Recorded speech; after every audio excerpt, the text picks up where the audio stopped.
We have our second panel coming up. Thank you very much. Great job, rotating.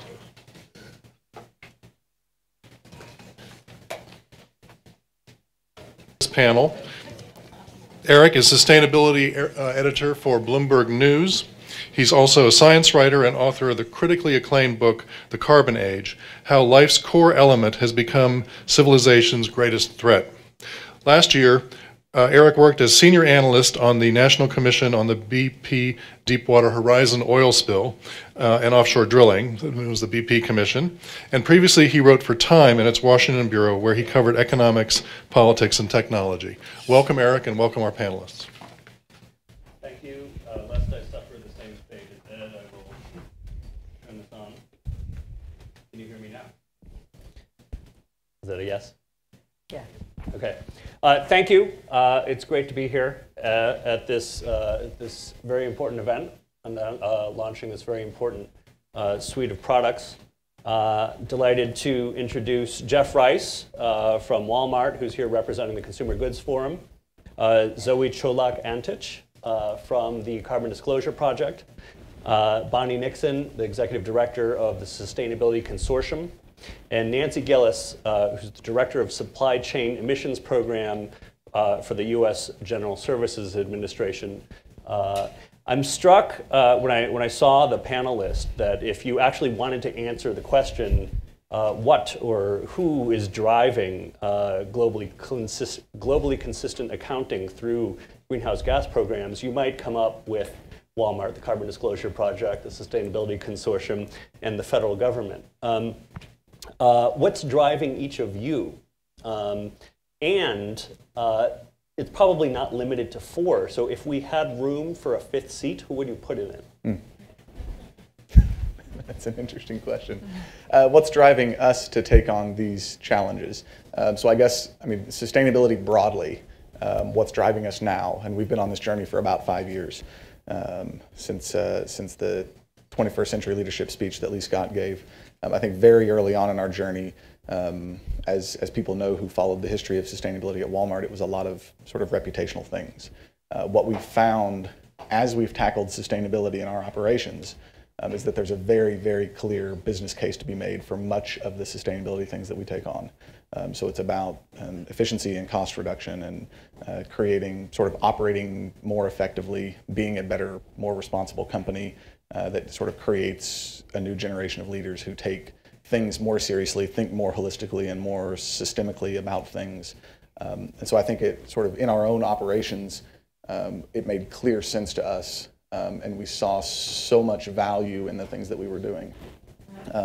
What that takes us to is, if we found that value, we think of ourselves as a very, very efficient company. We are committed to everyday low cost and everyday low prices for our customers. We operate very efficiently.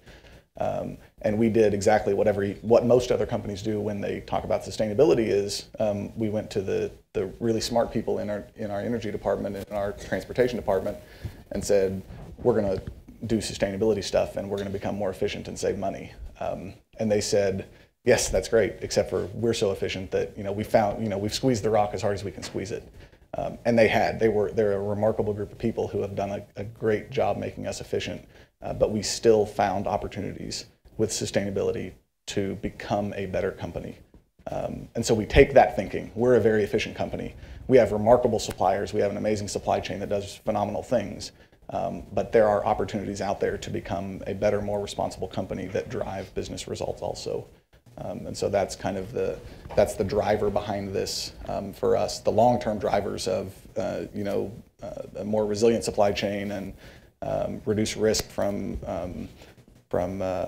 material or source disruptions and those types of things are all real. But there's a whole lot of additional immediate business value as well. And then that gets very quickly to, we have 100,000 suppliers. And it's easy to talk to Kimberly-Clark about these things because they have David there who I can call and talk about these things. When we 2 years ago released our supplier sustainability assessment, a true story had a supplier call their buyer and say, we don't own any greenhouses. So we don't need to answer this question, right? It's sort of the diversity of people who we need to engage when we try to engage these things. So would you put David back in the 5th chair?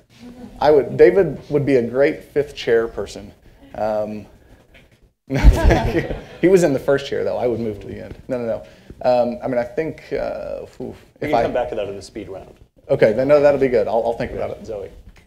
Well, what's driving the Carbon Disclosure Project is really trying to move us into the low carbon economy more quickly, because I think everybody here knows that we need to stabilise greenhouse gas emissions in the atmosphere to avoid dangerous climate change.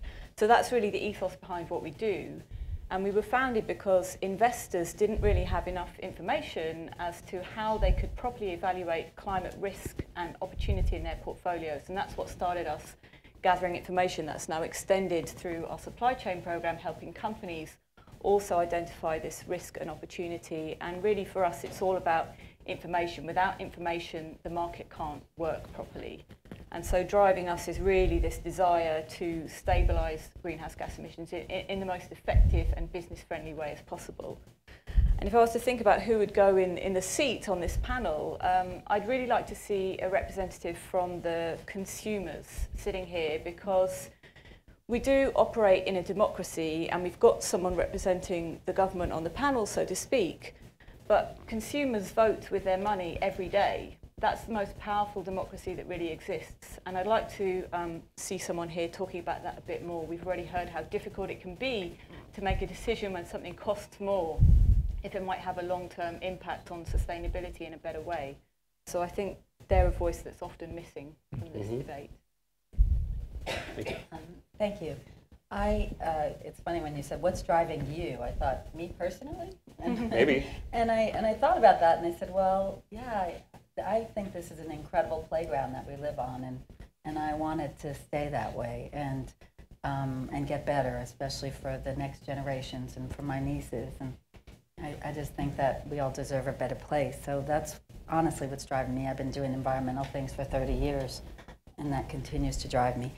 I think what's driving the Sustainability Consortium, it's an incredibly diverse set of stakeholders that we represent. And of course, you know, the companies, there are approximately 80 companies or so that are members of the consortium. And for sure, the retail sector is a great leverage point.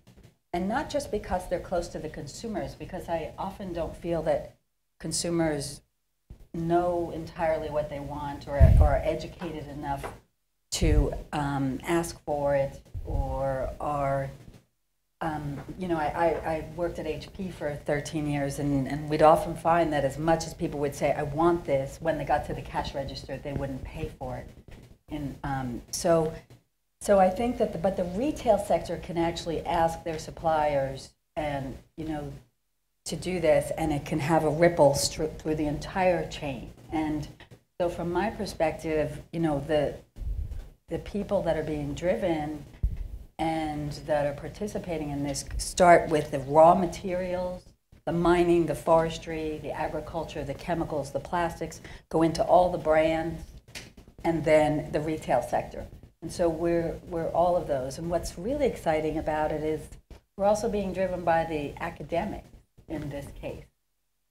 We are really about the science of sustainability.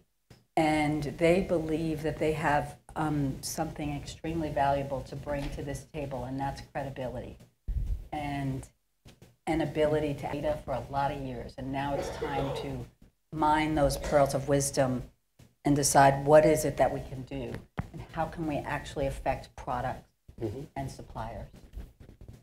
And in terms of the fifth seat, I thought, you know, initially I said, oh, GRI would be great here as well, because they're about reporting, and I think that they are and will be a great partner. But I think if I really had my druthers, it would be someone extremely senior in the financial market. Well,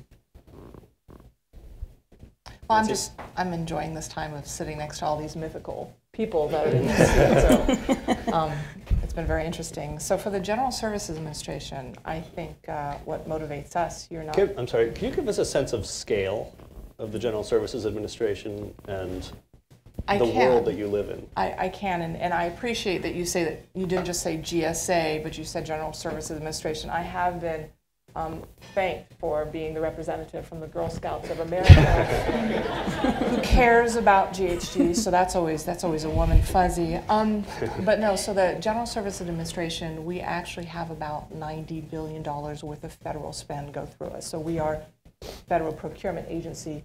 Between ourselves and that other agency called DOD, we tend to take basically all of the majority of the procurement that the government does for all of its mission critical functions that we expect from it. So we are also within the General Services Administration. A lot of people don't know we're kind of split into two sides. We've got the Federal Acquisition Service, which is that spend component of the contracts where other agencies can buy through us products and services. We also have the Public Building Service, though, which is the largest leaseholder within the United States. We have about 2% of commercial leases nationwide. So from that perspective, if there's ever in your hometown or any place where you go and you visit a government agency office, it tends to be in a building that either GSA owns or GSA has helped procure the lease for that. Kind of that's what GSA stands for. And not surprisingly, as a federal agency, one of the first things that's driving us is compliance. We, of course, have Executive Order, let me put my little government hat on, Executive Order 13514, which is the one that really made us look, it was the previous Executive Order, October of 2009, look at across the government greenhouse gases. And I assume everybody here is aware that every agency is required to complete its own greenhouse gas emissions inventory. We're ever so thankful WRI was fundamental in creating our protocol for our own inventories. So we're very appreciative of any work that they do in creating protocols. The second reason that we're really interested in this is, of course, the taxpayer dollar. We shepherd taxpayer funds. And in particular, we've already heard from Walmart, well, we've heard from some of the other industry representatives that capturing your greenhouse gases really allows you to recognize inefficiencies and areas of risk. And of course, for us, if there are dollars to be saved or risk to be mitigated, the best thing if it's done on behalf of the taxpayer. And then the third we would say is innovation. So from our Federal Acquisition Service side, which is kind of the area within our agency where we hold all of those acquisition vehicles, 80% of those, what we call schedule holders, are small businesses within the United States. So we think that looking at not only greenhouse gases, but how you capture that is actually an area of innovation. I believe there's one person already who came up this morning and said, well, I don't know if you're aware of this, but I've kind of changed jobs and we're starting something in which we're doing some consulting and we're going to build some software products, and we're thinking that this is really leading into this whole new growth arena. Mm-hmm. So I would say the mythical chair that's seated next to me is actually filled by representatives from the small business arena. Mm-hmm. I'm struck that the notion of consumers keep coming up, and it really is central. I think, Bonnie, you mentioned that, well, they don't necessarily know what they want. Do they know what they don't want? And, Walmart, you said, sort of came into this provoked through reputational issues. And we also know from the previous panel that nobody wants green labels necessarily. So does that prescribe the question at all? Do we even need to talk about the consumer? If, as long as we don't bother them, maybe that's the right answer. What are your thoughts there? I think. Well, sure. I'll start with that. I think it's we've often talked about what is the ultimate that we're going to produce. Is it an index? Is it a label? And we've also talked about connecting with GS1 and seeing if you could scan a product as you're going through the store and find out what's in it. And you're going to either be interested in toxicity or the water use or the biodiversity impacts or the social impacts as a fair trade. Or they don't really understand greenhouse gas, so maybe energy, and what does that mean? Is it energy efficient? Is someone really going to walk through the store and scan everything? I mean, turn their half-hour shopping trip into probably at least 2 hours? Probably not. might It's they, easier to do that if you have a 4-year-old with you. Yeah, that's true. But they might go home and scan it when they're about to feed it to their child and say, I wonder what's in this before I feed it to my child. I mean, that might happen. And I think if you're buying bigger product, computers, furniture, or cars, you take the time to really research it. I think that the consumers expect us as responsible companies, governments, citizens, to take care of them and assure them when they walk into a store to give them the trust. They're giving you their trust. And so I think what's incredibly exciting about what we're all doing is we're focusing on scalable changes. We're focusing on turning the whole ship. It's a funny image because I was just in Savannah, Georgia, having the food, bev, and ag, and it was like for the entire 3 days, there were these huge barges with all the containers. I mean, it's the 4th largest port in the world, and it was nonstop. I was like, this is the funniest thing to be sitting in this meeting and watch real-time supply chain every 10 minutes. And I think that it's about the scalable change that we can make by asking companies to do something completely different, by asking them to innovate. I mean, not just a small business, but when you ask a DuPont, you ask a Dow, you ask a BASF, you ask a GP, innovate. Like, how do you do this completely different? How do you redesign from the start? Now you're talking massive change, and that, I think, is what the opportunity is here. And that also, oh, sorry, go ahead. I was just going to add 2 things that I think are really important. And I was actually, as David Spitzley was talking about, kind of the way Kimberly Clark was thinking about the consumer. Whenever I talk about a lot of these things, it seems like I use Pareto 100 times in my talks to say, when we're looking at where we want to collect data, Pareto should be our friend and we should focus on the big things, I think I never thought of applying that to the consumer lens, but I think it's really important. I think we should think about engaging consumers not as, how do I get a customer to look at sustainability information on their iPhone every time they buy something. I think we should look at what are the leverage points in the way that consumer products engage with customers, and where are there times when we could really have a big impact. There are times I shop at Walmart a lot, more than I would like. Young here. This question is directed to the gentleman from Walmart. For a great number of your suppliers, the greatest proportion of their emissions may come from the consumption of palm oil or forest products in their value chain. And I'm curious for your perspective on the extent that companies report publicly how they've accounted for their emissions within their supply chain, what extent use of this standard might drive consumer awareness of parallel issues associated with carbon in the supply chain, such as deforestation and species loss? Well, I knew exactly how to answer that question until you brought consumers into it. I think so, and I'll speak from kind of the Walmart perspective and from the Consumer Goods Forum perspective. You're absolutely right that for a lot of the products we buy and sell, a lot of their emissions are in things like palm oil sourcing.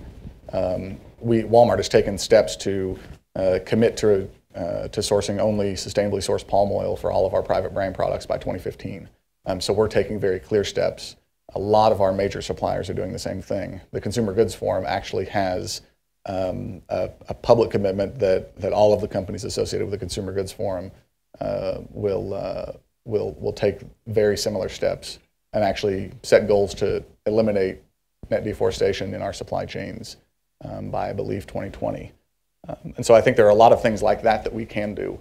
I think we need to be careful about, we need to look for opportunities to educate consumers about the steps we're taking and sort of use things like energy efficiency, which they care about because it saves them money, as a way in to talk to them about broader issues. I hesitate a little bit to tie the 2 things too closely together, because if we always need to figure out how to tell consumers about it to do something, then we won't do a whole lot. And so I would just say, we need to look for opportunities to educate consumers, but we shouldn't use them as a justification for doing anything. I think there are a lot of other reasons to do something beyond my consumers are asking for it. Was also, I think, from GSA's perspective, we are looking at our supply chain from a multitude of entry points. One of them, of course, we're talking here about greenhouse gases, but I think as Ed had mentioned, there's a movement to look at not just individual or silos environmental impacts, but actually sustainability as far as the interrelationships between those. So it would not be surprising, especially as I talked about, if we're looking at what are primary environmental impacts by product categories, that we're looking through procurements to leverage federal procurements to see how those are addressed throughout the supply chain. So greenhouse gases will be one, but I think we'll start looking at other environmental impacts, obviously. The second thing that this crowd probably does not monitor, but this is one of the benefits of being in the federal government and having activity in supply chain conversation, is I have a colleague who's now talking about supply chain risk mitigation, but from a cybersecurity and perspective. So that's one of the things that people may not understand when we talk about supply chain risk mitigation, when we talk about working with our acquisition workforce to sensitize them to assure that we have a sustainable supply chain. We also have a lot of regulations that pertain to security considerations. And so you have one workforce that's having to deal with a lot of technical data that surrounds the conversation about supply chain, which makes it even at times for us more challenging. But we're definitely focused on supply chains, and we're wanting to see where there is intersection between all these different areas of interest that we have in our supply chains. So we attempt to harmonize as best as possible any queries that we may have in our federal procurement process, so we don't add to the cacophony of surveys and data systems that you need to create or report on. While we're waiting to see if there's another question, yeah, I'll put on my consumer hat for a second. Oh, excuse me. And, the topic of communication has come up. And so how would you describe the difference between the two products that are launching today, to someone like me who thinks that, like Scope 1, Scope 2, and Scope 3 represent advances in mouthwash?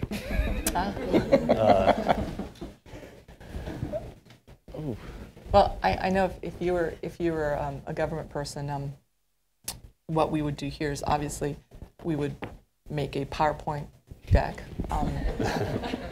Government doesn't quite communicate without that. Usually about 32 slides, I think, is the average. We would put it online. And then I think it really depends on, across the government, what we're recognizing is really depends on what the mission of the agency is that you're talking to, as well as how much they're going to understand Scope 1, 2, and 3. I'm joined here by a colleague from EPA who is active in what we call our Section 13 working group. Along with doing all of our training in PowerPoint, we do all of our engagement through working groups. And this is the Section 13 working group is something that across the federal government we're using as a mechanism to see how do you use greenhouse gases, vendor greenhouse gases, as part of the federal procurement process.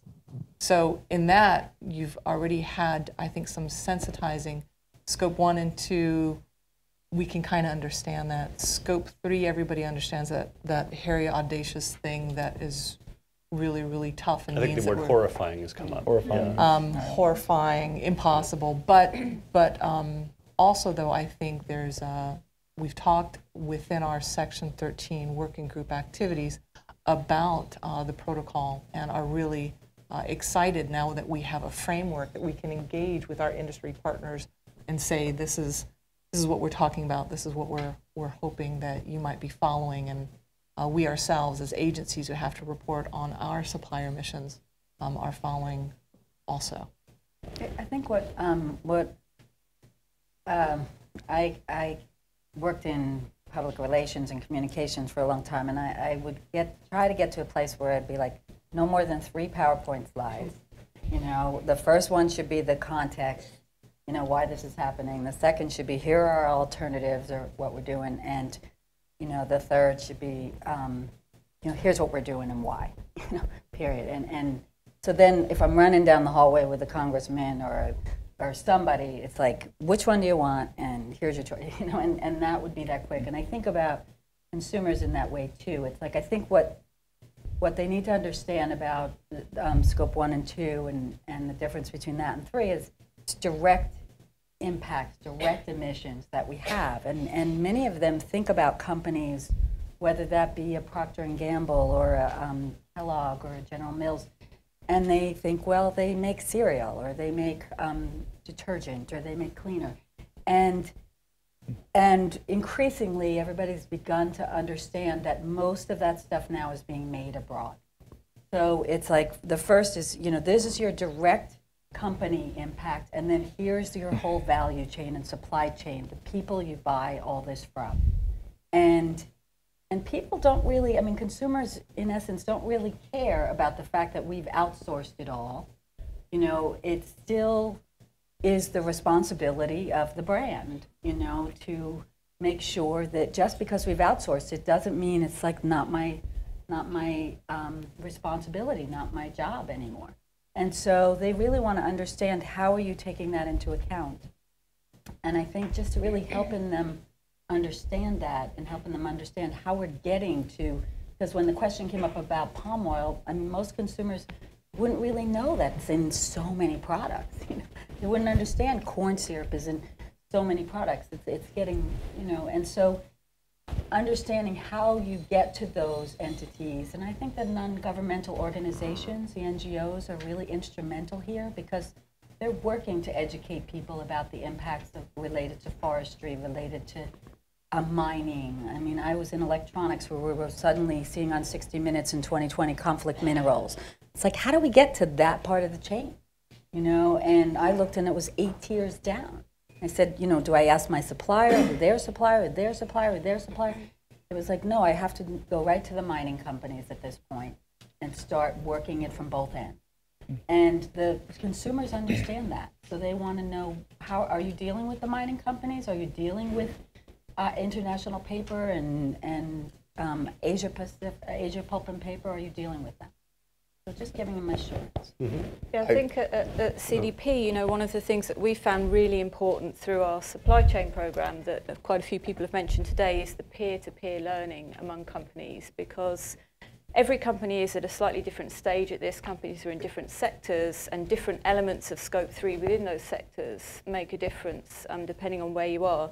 So the peer-to-peer learning can really help fast forward you on the right path, and that's really important. We're finding that exactly what Nancy was talking about, getting your suppliers to think about that is really important. And for us, the way to do that is by asking the right questions, and by asking the right questions over and over again in a consistent way. So we're seeing there's definitely a progression, and as we progress, we're then able to help companies communicate with consumers better.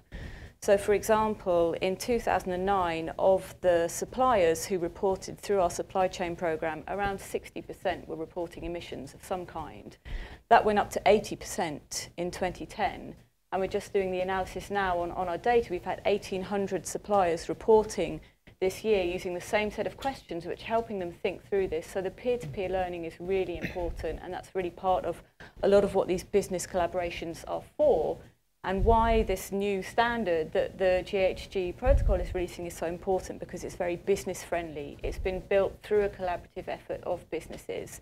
And I think that's what consumers need to know, is that business has been thinking about this in a really systematic way and can now go forward on a journey that will enable themselves to improve and have a way to track that progress and then communicate it.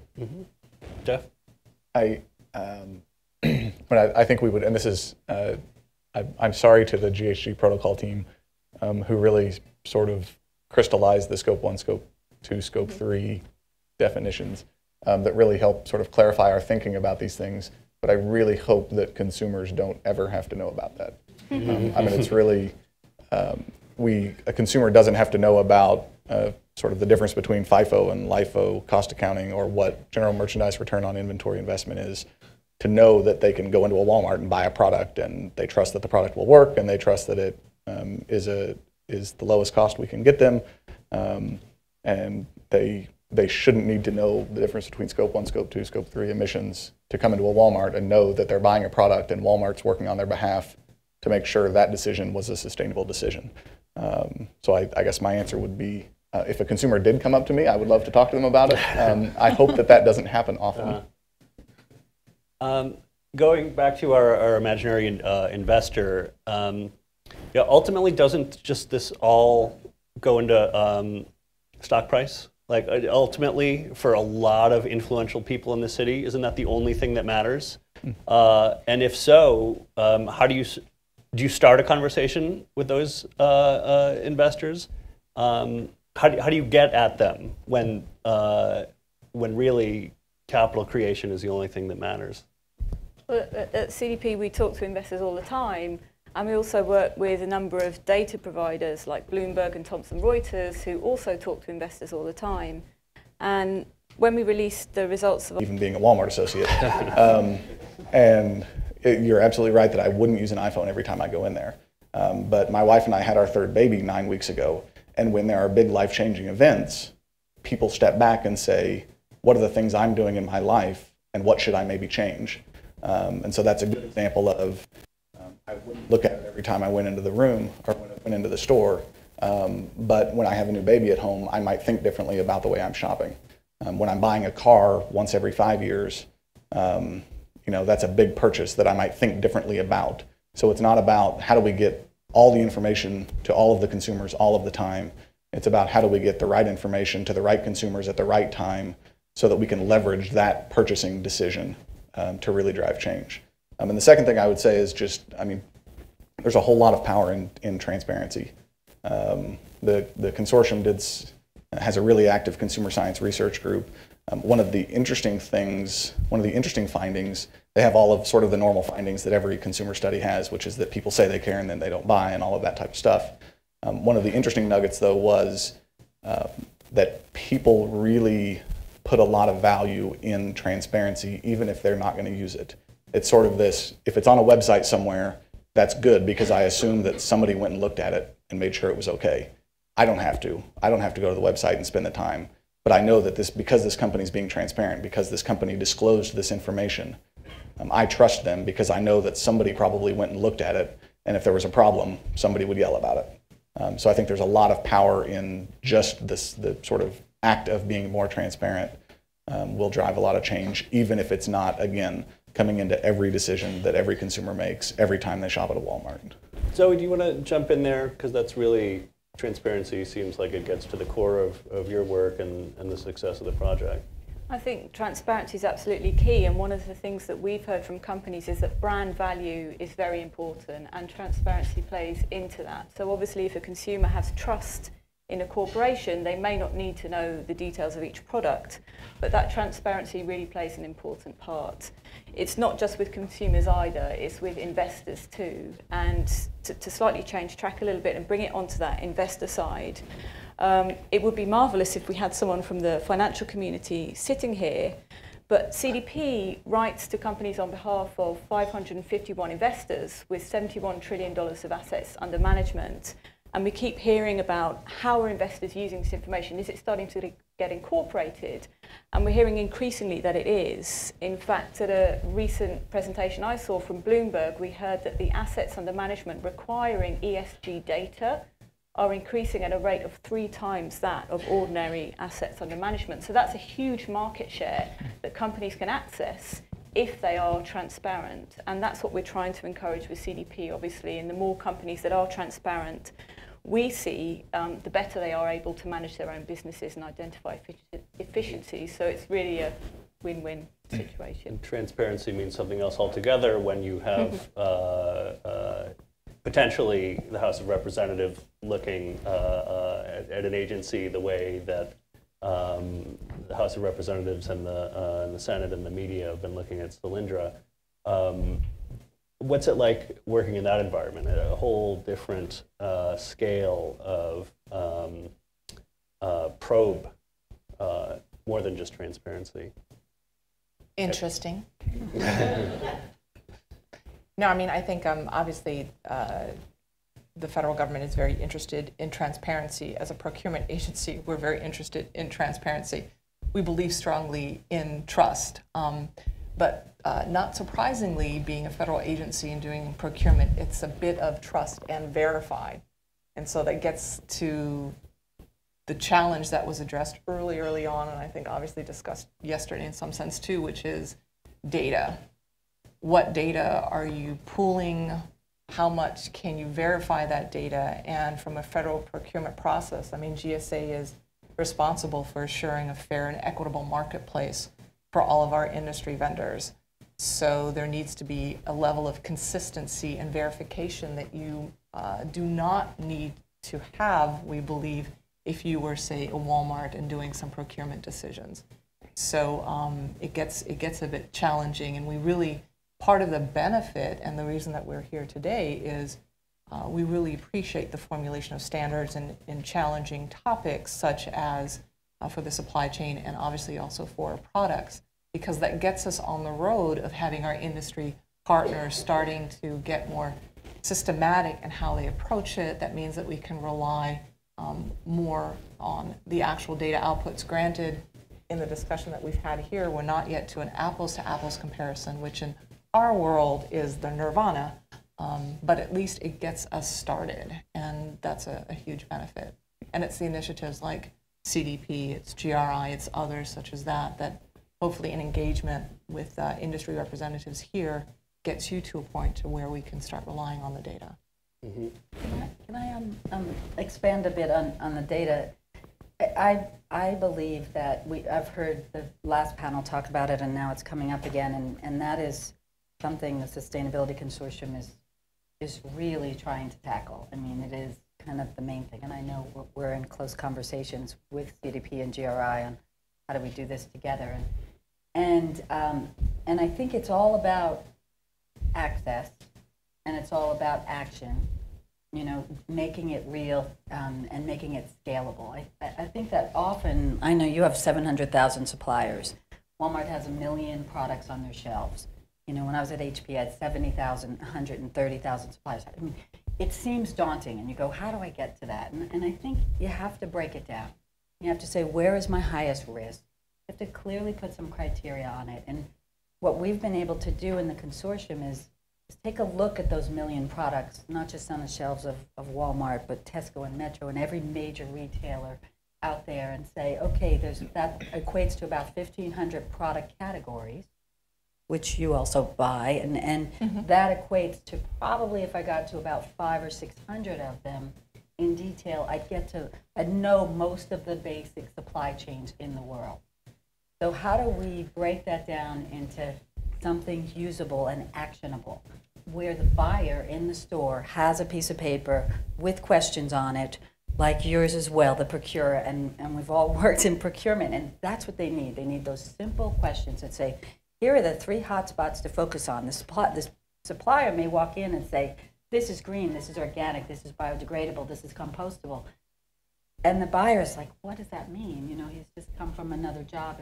And so it's making it real and saying, here's the 2 hot spots.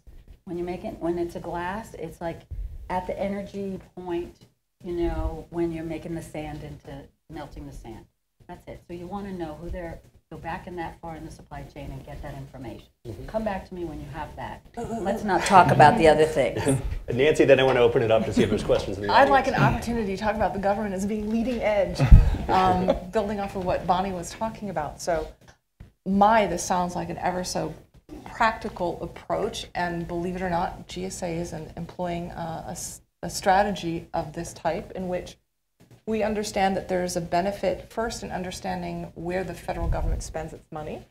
So we've done a hotspot analysis in essence. So we've taken a look at federal spend and we've put it across a number of environmental impacts, and we are in the process of figuring out in the areas where we most spend our money, these are the primary environmental impacts. And so then that will allow us to actually break down by our product categories and ask procurement questions of our suppliers that are relevant to them in that kind of product category.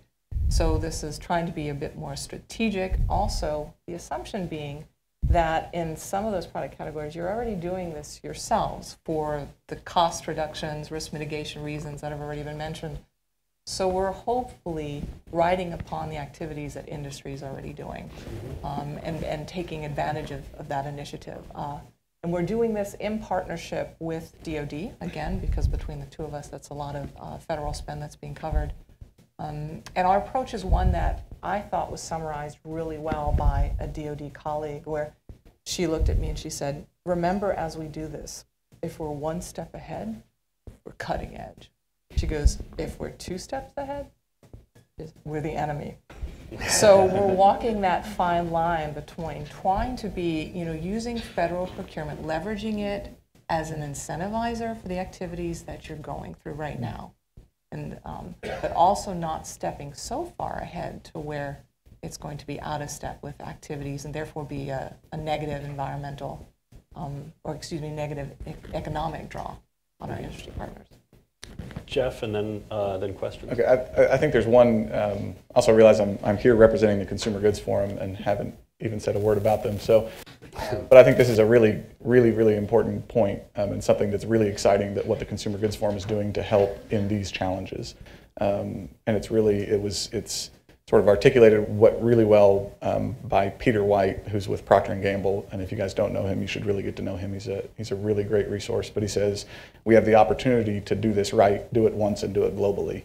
And so what the Consumer Goods Forum does, it's an industry association of 400 companies with about, I think, $3 trillion in sales in 70 countries. It's the largest retailers and consumer goods companies. So on the board of directors is Walmart and Tesco and Carrefour and Metro and Kroger and Safeway, and many of the same companies, retailers and consumer goods companies involved in the consortium.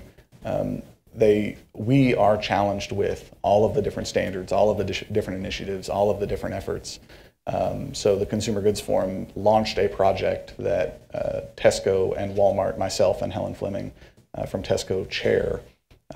That's basically a sustainability measurement project that's looking at we basically mapped out, in our view, what all the different systems and standards are that need to be put in place to have a scalable, global, credible way to do sustainability measurement in products and supply chains in consumer goods.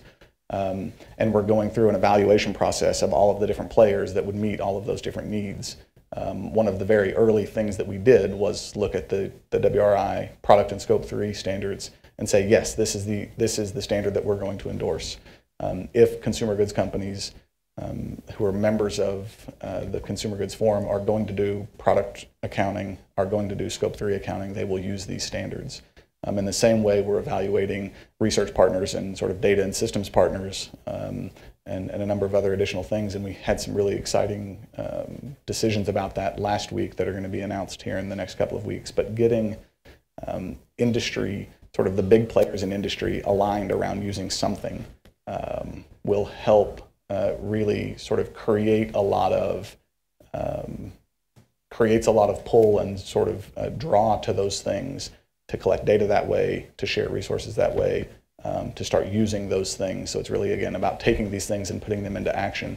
When you have 15 standards and not a clear leader, there's a lot of noise and there's a lot of wasted effort and a lot of wasted energy. And as we start to build alignment in industry toward the WRI product standard, toward the Sustainability Consortium, toward those other things, toward disclosing, one of the first thing we did as a Consumer Goods Forum was say, yes, we as industry will measure scope 1 and scope 2 emissions, and we will report it to the Carbon Disclosure Project.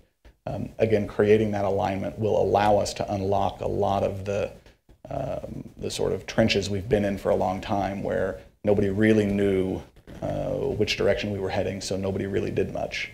And I think that's really an extremely powerful step that will hopefully allow us to make a lot of momentum over the next couple of years. Thank you. There are questions from the audience?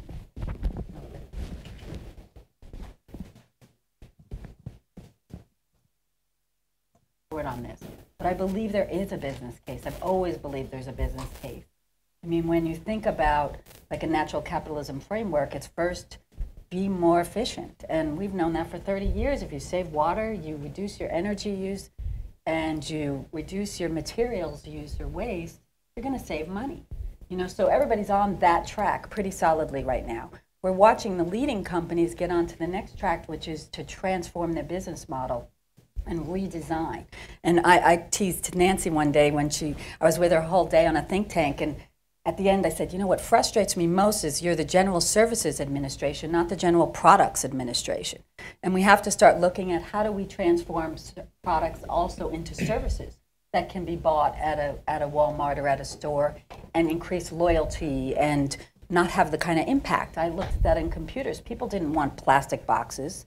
They wanted mobility and access and connection and relationships and information and search ability. And you know, and so how do you provide that without all of the stuff, or how do you redesign the stuff? And so I think that investors know this, and they're looking at things like, as Zoe said, risk and in their portfolios, and starting to say, should we continue to fund tar sands, or is that a big risk, or should we continue to fund only an investment in oil and gas or petrochemical-based products?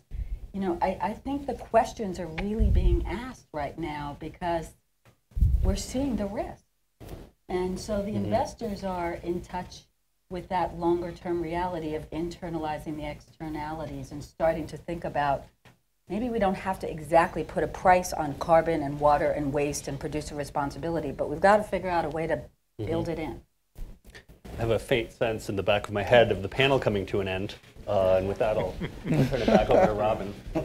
Thank you, Eric, and thank you very much, panelists. That was terrific. Great insights. And thank you very much, Eric.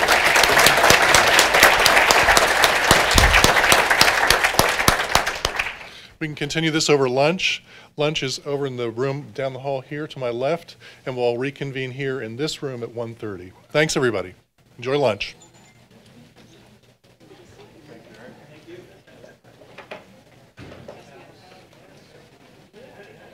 Yeah.